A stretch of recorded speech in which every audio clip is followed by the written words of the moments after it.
These two Instagram carousels were created with the same Claude and Canva connector. This one is almost ready to post, and the other one looks like 6 completely unrelated templates that were glued together and called a carousel. And the weird part is that the difference wasn't actually how well I prompted Claude. It turns out it was whether the structure of my content matched the structure of my Canva template. So I tested 4 different workflows. One was of my older brand templates, a template then built from the exact content structure, no template at all, and a template from the Canva library. Now, some results were actually really impressive and some were horrendous, and one workflow only worked after I found a workaround. By the end, I'll show you the exact setup that I'd actually recommend and where I think bulk create may still be the better option. I'm Natalia and I help creators like you turn content to income freedom and a brand you're proud of, so let's do this. Now, I initially planned to generate 100 designs because that's the claim, right? That's the claim that so many people out there just give you. Connect Claude to Canva, then ask it to create a huge batch of content, and wow, you have like weeks or months of social media posts ready to go. Well, this didn't quite work the way we were promised it would. Because I wanted to test a real workflow, I actually connected my own Canva account and used my own content, which is based around content creation and Canva tips for creators and small business owners. The first stage was generating content ideas and actual copy for those ideas with Claude, and the second stage was having it connected to Canva to design the Instagram carousels for me. Now, my initial idea was to create a big batch and then score how many designs I would use and how many I wouldn't. But the more I tested, the more I kind of realized that scoring 50 nearly identical designs wouldn't really tell us very much. So I changed the whole scorecard. Instead of rating every single design, I'm rating each workflow based on 4 different things: the design quality, how much editing it needs, how much variety it gives us, and how reliable the result is. And this is where this whole experiment really became much more useful because I found one very clear rule underneath all of it, and I'm calling it the structure match rule. The better the structure of your content matches the structure of your template, the better Claude and Canva seem to work together. Let me show you exactly what happened. The first way I tried was with one of my older brand templates, my 2025 simple Instagram carousel template. Now, the template itself looks like this, and I wanted the content to follow a structure of hook, problem, teaching point, example, and a call to action. Now, as a creator, I would easily be able to adapt this template to whatever content structure I needed. I could use some pages, I could discard the ones that don't match, I could repeat a layout or change a label without ever even thinking about it. But Claude doesn't seem to have that ability. It won't use the same page twice, and it really struggles to adapt elements when the existing template structure doesn't match the content that I give it. If the content needed another teaching slide, but the template only had one, Claude didn't repeat the useful page. It just tried to force the next part of the copy into a completely different layout. And that's the reason why this design just looked really bad and made no sense. So my first takeaway from this test is that brand templates have to be very specific and fit the purpose you want to use them for. When the content structure and the template structure don't match, the connector really struggles to make the creative decisions, again, that a human designer would make without thinking twice about it. For this workflow, the design quality was low, the editing needed was high, the variety was kind of decent, but only because it kept choosing different pages, and the reliability was obviously really low. My verdict for this mismatched template is to skip it. I think it created more work that it saved, so why even use AI when it takes longer and needs more effort? But then I made one change, and instead of an unusable result, we actually got something almost ready to post. So for the second test, I completely changed my approach, and I used a brand template with a very simple and clear structure. So this one is my striped Instagram carousel template, which was just like a mock-up template that I created for my Canva templates tutorial. You'll find it here. It has a hook, it has a secondary hook, it has 3 steps, and a call to action. Now, this time, I asked Claude to write the content in exactly that format before it started connecting to then design with Canva.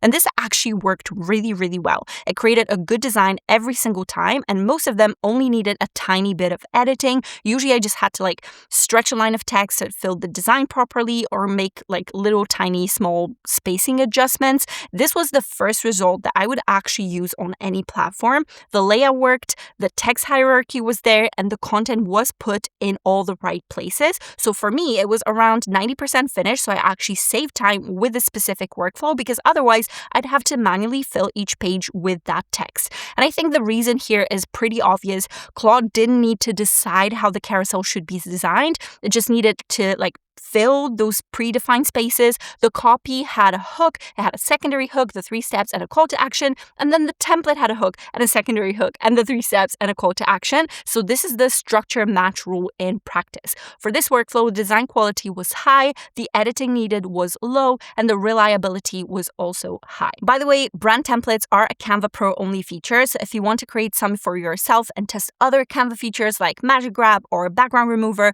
you can grab the free 30-day trial from the link below. And at this point, I thought I solved the puzzle, right? I figured out this mythical way to generate content that was almost ready to post, and the promise was kind of technically kept. But for the experiment, even though we fixed the quality issue, there was still another problem, and this one really matters if you're trying to build a strong brand online.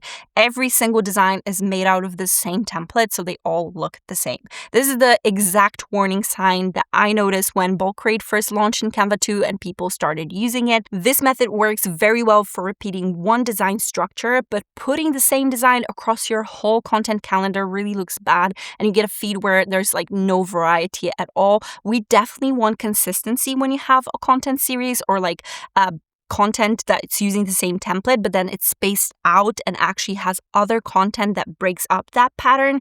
But when the promise is hundreds of posts ready to fill weeks of your content calendar, this one template is definitely not enough. Your audience needs a variety. They need different types of posts, different ways of learning, and different reasons to stop and pay attention. You also want your content to feel like it came from a person with ideas and their own creative judgment rather than this pattern of same looking posts, because it just doesn't feel human, especially now that people know that AI exists and you can generate at scale. So why would anyone connect with that content? And that's why for me, this connection should always be at the forefront of your content creation process. So this match template method is great to help you batch one specific type of content, but should be one part of your content schedule rather than the whole thing. And now that the matched version worked, I actually wanted to see what would happen if I actually remove the template completely, because again, this is often what you see people recommend out there. They won't tell you use a brand template first. And for how hyped up the Claude and Canva connector is, the result was so much worse than I actually expected. Now, this is what Claude and Canva generated when I didn't ask for a specific template in the workflow. It found 6 completely unrelated designs and then put them together as if they were a part of this one carousel. Now, sure, maybe it matched the fonts, matched the colors, but then the layouts just had nothing to do with each other. There was absolutely nothing connecting the slides. It also struggled to find an actual carousel template, which is so surprising because if you use Canva, you know it has plenty of them. And at one point, it then tried to recreate a carousel by making a presentation with 6 slides. Now, again, technically, I asked it to create 6 pages, but for a carousel, so it didn't understand that creatively. It made no sense whatsoever, and nobody would put this on their feed. Without a template to work from, Claude and Canva were really struggling to find a good design to match the content, and the results were super random. This is another super important part of the structure match rule. If you don't have a template, it doesn't automatically mean that it's going to become super creative and all of a sudden you'll have some cool designs, because after all, right, there's a whole library of this fun stuff that I could technically draw from without any boundaries. But it turns out a well-built template is giving the AI the boundaries that it absolutely needs and are absolutely necessary for a good design. So again, AI isn't this magic creative power tool that's deemed to be sometimes. It actually needs to derive from something to build stuff that's good enough. Without those boundaries, it just has so many decisions to make. And from what I saw, the decisions were not even consistent enough to create anything useful. So again, to score this workflow, the design quality was extremely low. The editing needed was super high. Starting again would just be like faster. So, what's the point? And the reliability was also low. The only thing it did give us technically, but it was such a random thing, was variety. But again, it was a random variety, so it made no sense. It was not useful variety. So I would definitely avoid this workflow altogether. It's a waste of your time, and it will also use your Claude allowance to create designs that you were never going to use in the first place. But there was still one option that should have been so much easier, which is giving Claude a link to a template from the Canva library. Now, and this is where I found another problem. I really, really wanted this one to work. I heard another creators mention that you could actually give Claude a link to a template from the Canva library and then have it use that template for your content. But I actually tried it on many different occasions and I couldn't get it to work. Now, by all means, test it in your own account because your experience may be completely different. These tools change all the time as well. But in my testing, Claude was not able to use the library template directly from the link. The only version that worked for me was with this workaround. So I first went into Canva. I then found a template I liked and I clicked use this template so that it saved it in my own account. And then I gave Claude the title of that saved design and asked it to work from there. So that was the only way I actually managed to get a Canva library template into this workflow. Well, it's not like smooth. It's not the smooth process that you might have seen elsewhere and that I expected, but it did give me something usable in the end. So again, my advice here is to try to adapt this template inside your account first. So again, change the colors, change the fonts, like label anything that you need, and then use that saved version as the basis of the design. But again, test it yourself. Maybe you're going to have more luck than I did. Now, for this workflow, the quality depended on how well I adapted the template, but it was generally pretty good. The editing was medium and the reliability was also medium because the direct link didn't quite work for me. And this takes us to what actually makes the connector useful. The best result came from a structured brand template that matched the structure of the content. But generating hundreds of posts from one template is not a content strategy. The useful version of this workflow is to generate a smaller batch from one specific template and spread these posts across your content calendar. You could create 10 carousels from one template and then post one like every 2 weeks or every week, depending on how often you post, with other content in between. This is what will give you this time-saving benefit without actually making your whole profile look repetitive. And I really hate to see a profile like this. And what I feel like is the stronger option here is the first to set up a larger, more varied, and more strategic library of brand templates that will cover all the different post structures that you actually use. So let me quickly show you a few examples. The first could be a storytelling carousel structure. So you could have something like a hook, then you've got this story building up over a few slides, and then a lesson and a call to action at the end. The second could be a tutorial or maybe like a step-by-step structure, pretty much what I used with my carousels, with a hook, then a problem, and then you've got your steps and a CTA, of course. And you could keep going with like a feature structure or a strategy structure, whatever actually fits the content that you make, because it really does depend on your business. As a coach, you may need educational and storytelling and client result structures. A designer may need process structures and before and after structures. If you're a product-based business, you may need like product education or customer story or launch structures. The point is to build a template for each repeatable type of post rather than trying to expect one template to work for more types of posts or for everything. But if you really take the time to build a proper library like that, then Claude has specific templates to fit to purpose to pull from for each type of content. So again, instead of trying to fit content to a mismatched one, it can actually connect the right structure to the right idea. And that's how you would actually make this work for content at a larger scale. Now, again, I'm not going to lie, it does take a bit of work, but it's always been one of my top recommendations to create content faster with Canva. By the way, you can watch this video to learn more. But the best part about it is that this gives you a great foundation to create fast and on-brand content without starting from scratch each time. And now with AI, if you choose to use this is just like another extra help to batch your structure content more efficiently.